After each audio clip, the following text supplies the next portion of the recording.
Assalamualaikum warahmatullahi wabarakatuh. Sobat pelatihan, sehat, bahagia, dan tetap bersemangat hari ini?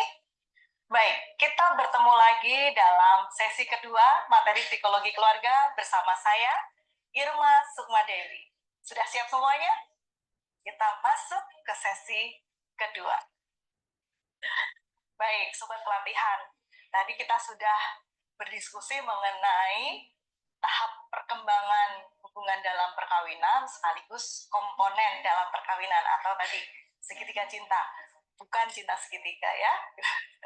Selanjutnya kita akan berdiskusi mengenai sikap menghancur dan membangun hubungan sekaligus rekening bank hubungan. Dalam perkawinan ada rekeningnya juga ya. Baik, kita lanjutkan diskusi kita. Dalam membangun hubungan, ini memperkuat fondasi dan menegakkan 5 pilar. Masih ingat tadi 5 pilar apa saja? Zawaj, mitsakon golizo, muasyarah bil ma'ruf, kemudian musyawarah dan tarodid.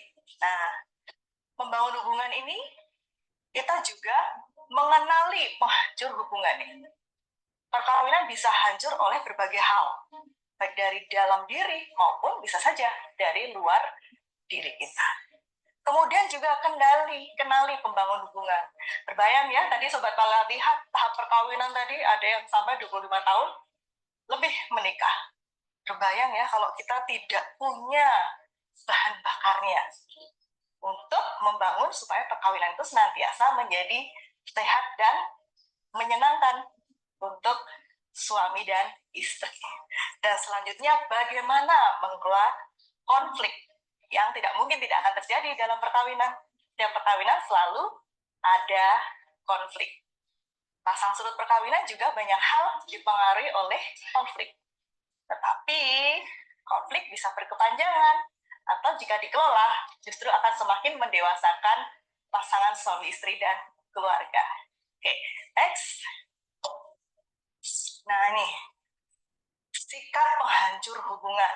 Kalau kita lihat, patahnya muasyarah bil ma'ruf, patahnya musyawarah bil ma'ruf, musyawarah dan tarodid. Ini menghancurkan hubungan dalam perkawinan. Apa saja kira-kira? Sikap mengkritik. Sikap mengkritik, menyalahkan.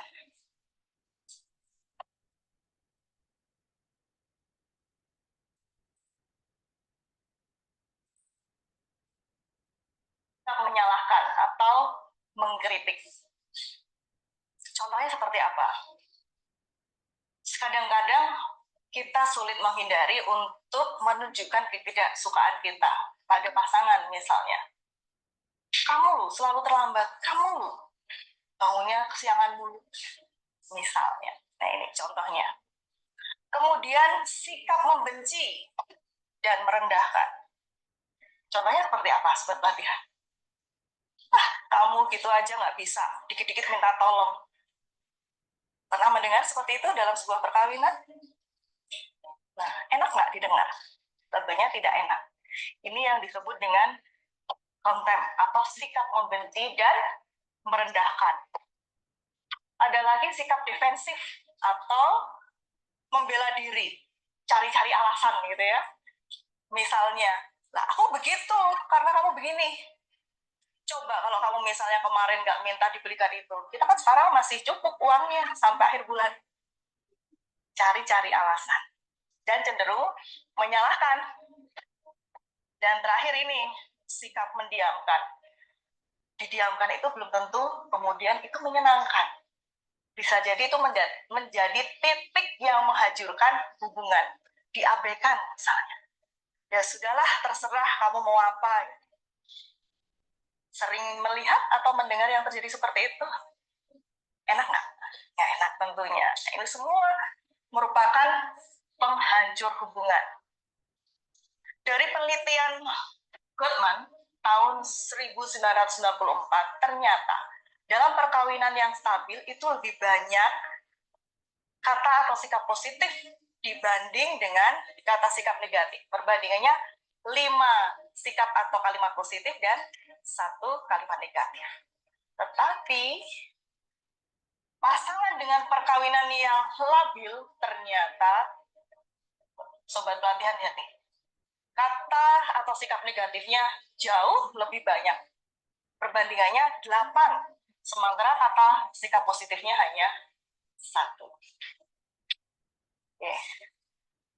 Kan ya, kita memiliki rambu-rambu ini untuk menghindari sikap menghancur hubungan.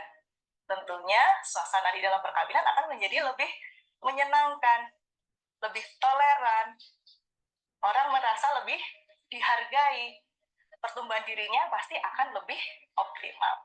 Ya.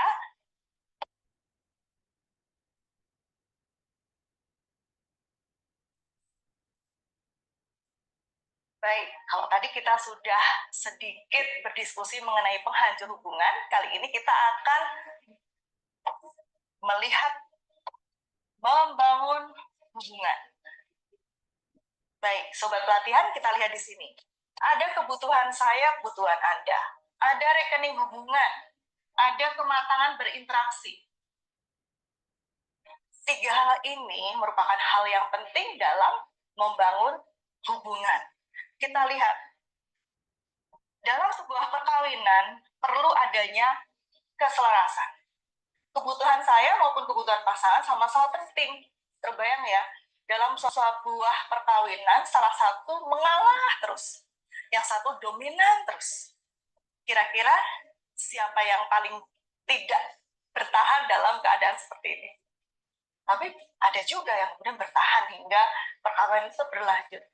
Tetapi gimana kira-kira suasana dalam perkawinan tersebut? Tentunya tidak nyaman ya. Dan itu juga dirasakan oleh anggota keluarga yang lain, misalnya anak kita. Anak kita juga bisa merasakan situasi dalam rumah. Ayah dan ibunya relasinya tidak harmonis. Itu pun dirasakan. Baik. Tadi sobat pelatihan masih mengingat ya, fondasi dalam bangunan keluarga sakinah. Ada kesalingan, ada keadilan, dan ada keseimbangan. Prinsip ini yang juga penting dalam membangun hubungan perkawinan. Nah, di sini ada rekening bank hubungan. Kita kalau misalnya menabung di bank lebih suka yang mana? Suka saldonya banyak, setoran, dengan penarikan lebih banyak setoran. Jadi kita punya saldo banyak. Itu yang diharapkan juga dalam sebuah perkawinan.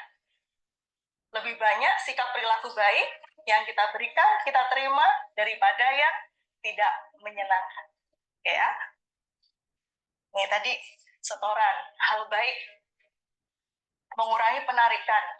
Ya pasti, manusia itu ada kelepasannya.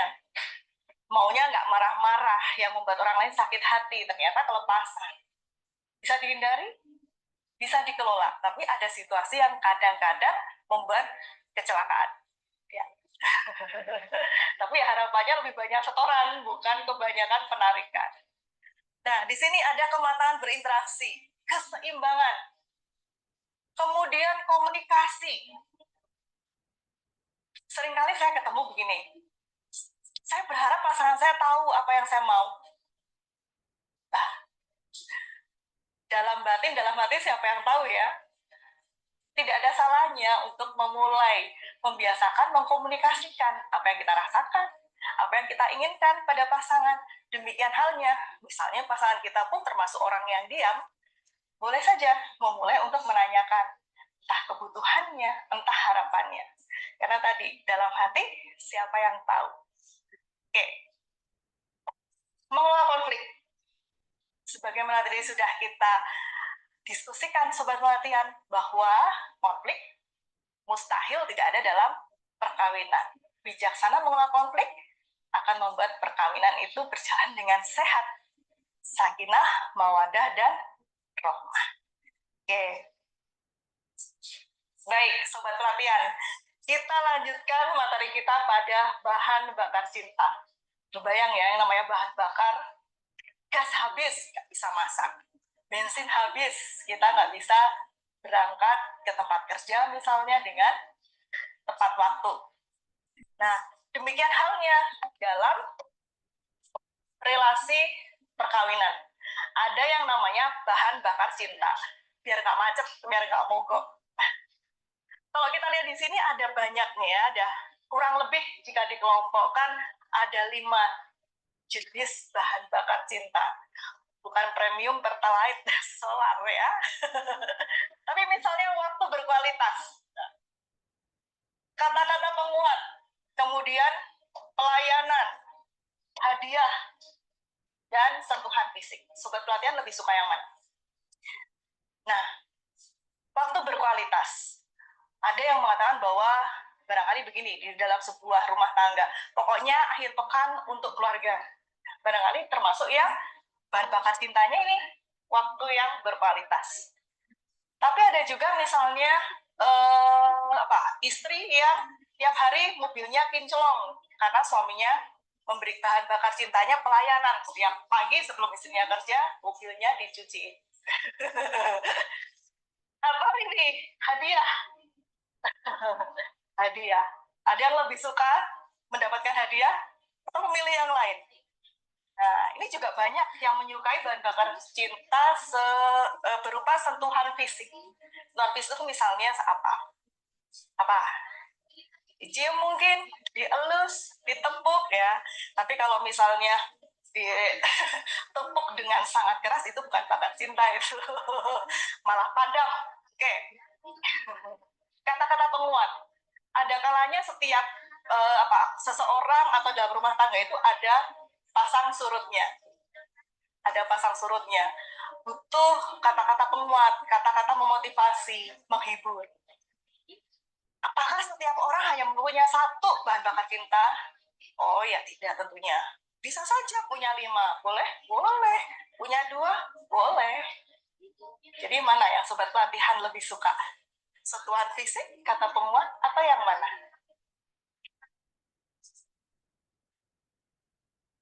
Oke.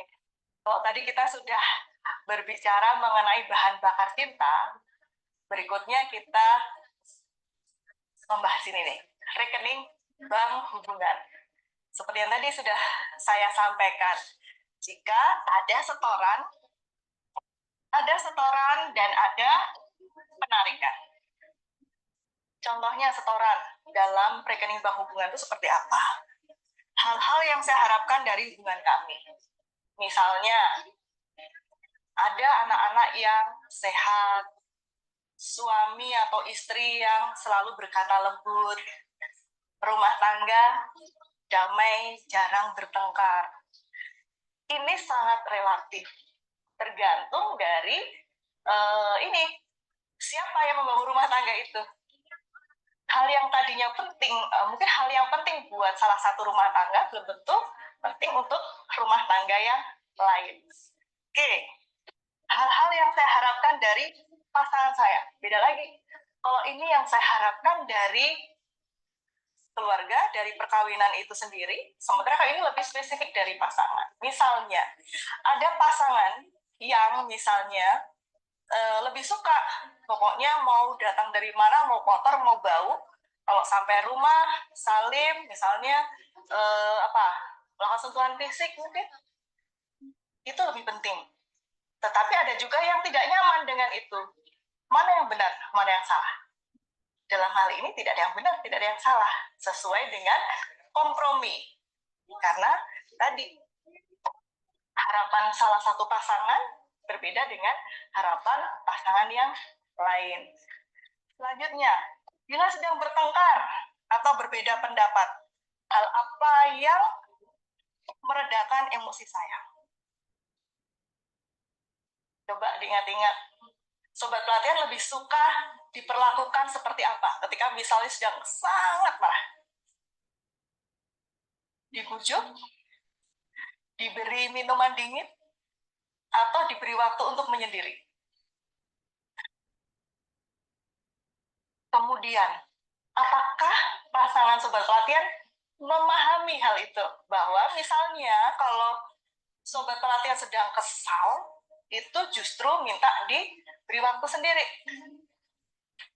Nah, kadang-kadang beda ya, yang kita harapkan dengan yang lakukan oleh pasangan kita. Tapi bisa nggak mereka tahu kalau kita nggak beritahu? Belum tentu ya. Tidak ada salahnya untuk menyampaikan harapan kita supaya tidak ada friksi, tidak ada perbedaan atau tadi salah perlakuan yang justru maunya meredakan justru malah membuat semakin naik emosinya. Oke, tadi hal yang kita harapkan, setoran. Sekarang yang saya harap tidak terjadi dalam hubungan kamu. Apa saja? Tentu rumah tangga saya dengan sobat pelatihan berbeda. Hal-hal yang saya harap tidak dilakukan oleh pasangan saya. Misalnya memukul, apalagi mengabaikan ingat ulang tahun saya misalnya. Nah, bila sedang bertengkar atau berbeda pendapat, hal-hal yang membuat emosi saya akan semakin tinggi apa? Kalau tidak kita sampaikan, tentunya pasangan kita pun juga belum tentu paham. Ya. Baik sobat pelatihan, materi sesi ini sudah selesai. Selanjutnya nanti kita akan bertemu pada sesi selanjutnya.